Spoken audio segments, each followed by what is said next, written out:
we got a temporary import, got insurance, and now we're driving to the city Corozal, and we're gonna meet up with some other fellow Canadian travelers in a really cool Land Cruiser, and their Instagram is Overland Bros, I think. Broverlanders, that's what it is.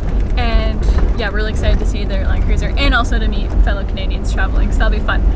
Yeah, we're driving and everything went smoothly. So here's to Belize. It's way easier to cross into Belize than it was to cross into Mexico. Yeah, in Mexico it was a lot more confusing, but I think also because in Belize their first language is English, so it was really easy to understand what they're trying to say. So I think that helped too. And all the stuff we needed to go into was in order, where in Mexico it was like back, forth. Yeah, that's true. Where this was just like, oh, go to this one, now the next window, now the next window, and it was finished. Yeah, laid out in a more consecutive order. It was good. Yeah, now we're driving and yeah, we're stoked. So, who are the Overland Bros? Well, they are Mike and Phil, brothers from Ontario, Canada, who are also driving the Pan American Highway all the way to Argentina. Their mode of transportation is the super cool 1992 HDJ80 Land Cruiser with a Maltec conversion on the back. What does that mean? Basically, it's the same truck as ours, but with a diesel engine and a German-engineered camper on the back.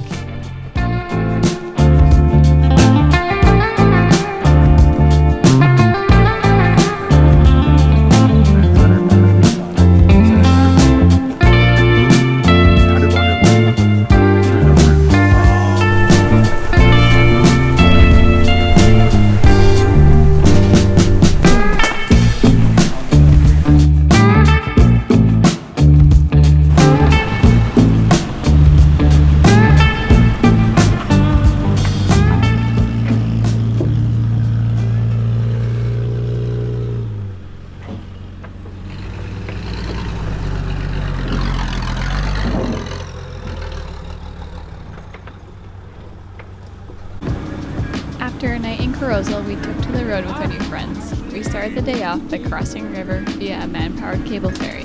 They even let Josh give it a go on the crank that drives the ferry forward. We then later checked out one of Belize's many Mayan sites and ended our day by setting up camp next to the water in Sartahina with the beautiful sunset to welcome the evening.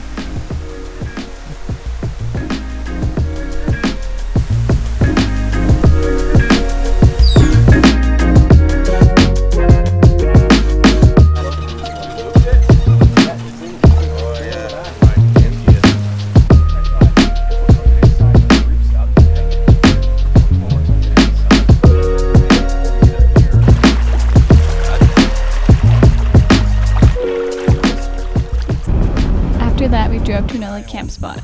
This spot was not too far from another Mayan site, which we went to go check out the following morning. Mike taught us that if you clap in front of the stairs at a Mayan ruin, your clap will bounce back, sounding like a bird flapping its wings. It doesn't quite sound like that nowadays, but back then you could hear the wings. You can hear it going out there though. It's cool. We have been in Belize for 4 or 5 days. Monday 6. 6 days, but we made some friends. Bumpy road. As you have been seeing in our clips, we met up with the Overlanders. Overland Bros. Oh my gosh, it's their name on it is Broverlanders, but their tag is Overland Bros. Throws me off every time. But Overland Bros, Phil and Mike, they're bros and brothers, and they have a really cool Maltec 80 series, and we connected through Instagram and were like, let's meet up. And it was kind of back and forth a bit, kept missing each other when we were in Mexico, but then we both crossed in Belize the same day, and then we're like, hey, let's travel together in Belize. So we've been with them for the past 6 days, and it's been really fun. They're really cool guys, and they're really easy to hang out with, so it's been really fun. So it's funny, initially we had planned just to meet up for a night, and now I think we're going to go through all of Belize together and potentially Guatemala. Yeah. So we'll see. Yeah, we're going to one of the keys with them, so that'll be pretty cool. Gonna do some snorkeling, which I'm really excited about because I love snorkeling. And I think we're gonna go check out some waterfalls. Today we're going to see some Scarlet Macaws.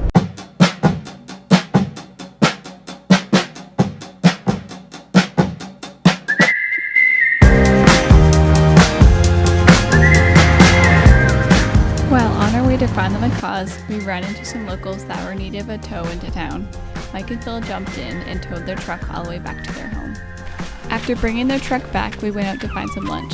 Since this was a small village, there wasn't much for restaurants. We were told by some locals to go to this lady's house and she'd make us some food. Okay. Can you make them try and cook it? You want to try to cook? No, Yeah. no. I want to watch him try and cook it. Huh? Might have to scrape your grill after though.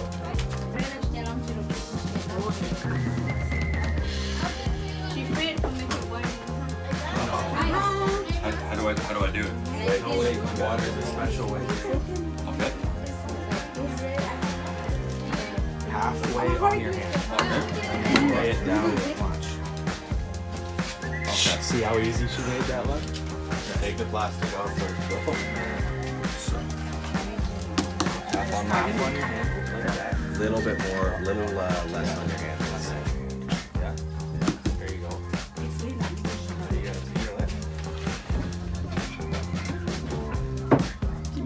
Too much? No. You're good. And then Very gently just on your hand. Don't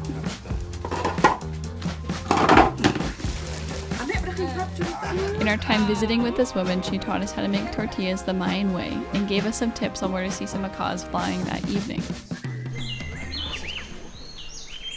They're awesome. The macaws were unfortunately a bit far away to get a good shot of them, but it was so amazing to see these beautiful birds in the wild. There are less than 5,000 macaws left in the wild. 250 of them can be found in Belize. Each winter, the macaws will fly to this village of Red Bank in search of food during the winter months. After seeing some macaws, we were off to find a waterfall, which was accessible via a 4x4 road. Luckily, we have the right trucks that could get us there.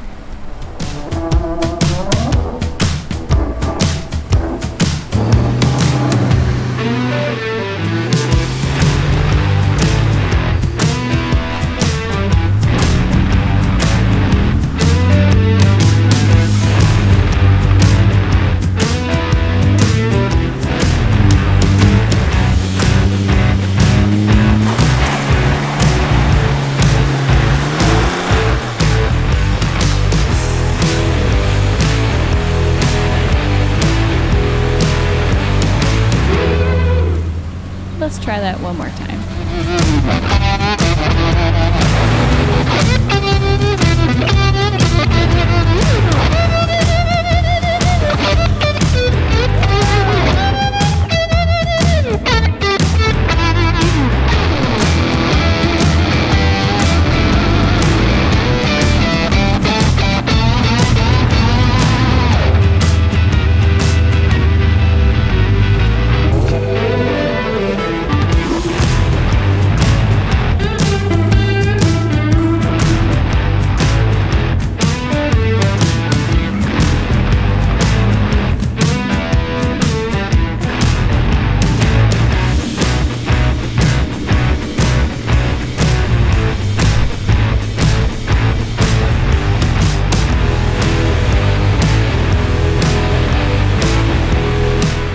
After getting up the steeper part of the road, we ran into a bit of an issue. While driving through this section of the trail, the Overland Bros truck slipped off the higher part of the trail and got stuck on their axles in the middle of the path. This road is also driven by a tractor, which happens to leave some pretty deep tracks in the mud, making it pretty hard to drive around. It's funny, when we were driving into this, Josh said to Mike that it'd be fun to use their traction boards because they're like the aluminum rails. Just saying it as a joke, but we're actually using them now because we still don't have enough traction to get it pulled out.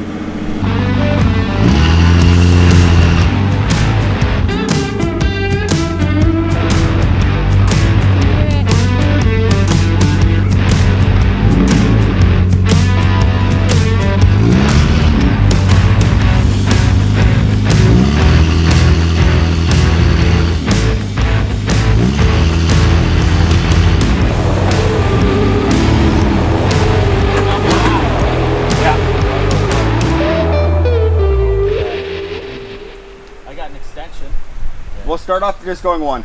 Okay. Okay. That's good there then, probably.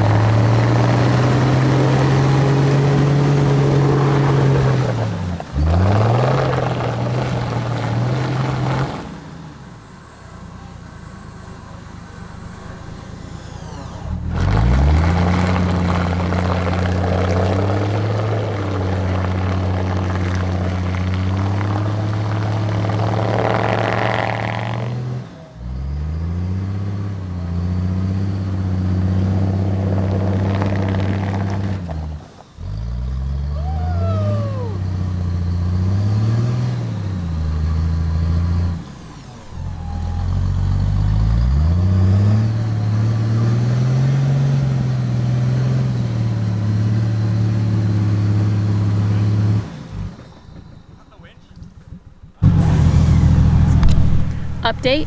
We've moved like 10 feet, like 4 or 5 meters, with the combination of digging and winching.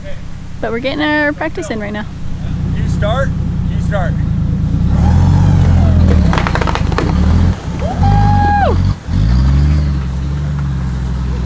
The boys eventually got the truck out and we were back on track to getting to the falls. Little did we know we were literally 5 minutes away from the trailhead of the falls. Since it took us a couple hours to get the truck unstuck, we decided to camp there for the night. The owner of the farmland told us of a swim hole nearby, which was also not even 5 minutes away from where we were stuck. Oh man, this is a great reward. Woo!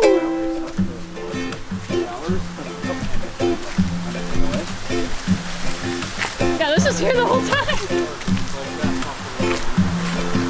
Wow, this is incredible. Woo!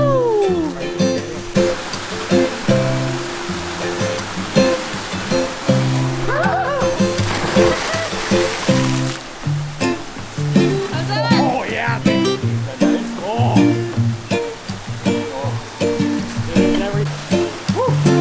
Isn't that perfect? Hey, Josh. Oh, it's all working. Come on.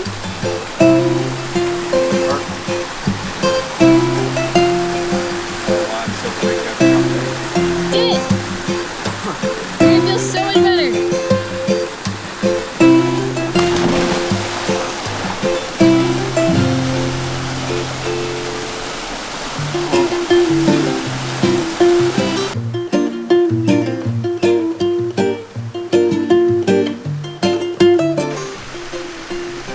And of course, some more haircuts were given.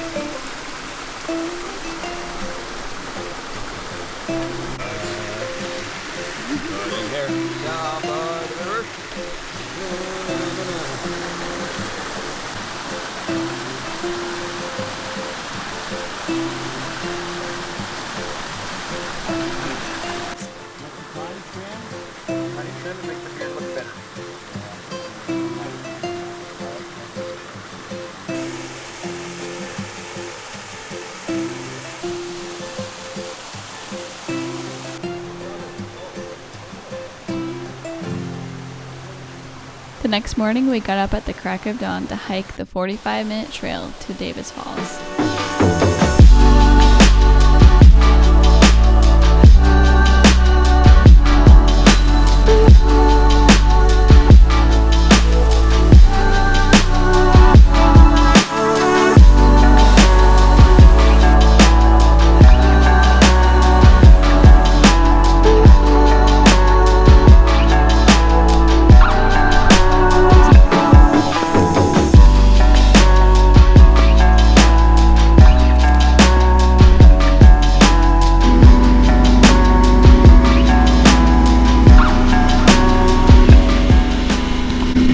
We got out, we made it up to this camp spot here. This is where the trailhead is. But the owners of the farmland here, they said we could camp here overnight for free, which is super nice. And now we are getting ready to drive back down after we went up to the waterfall. It was very cool. And now we're gonna see how muddy it was on the road because it kind of rained last night, so it'll be interesting.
we were back on the highway, we stopped to air up our tires again, and then we made our way to our next camp spot, which happened to be on a river.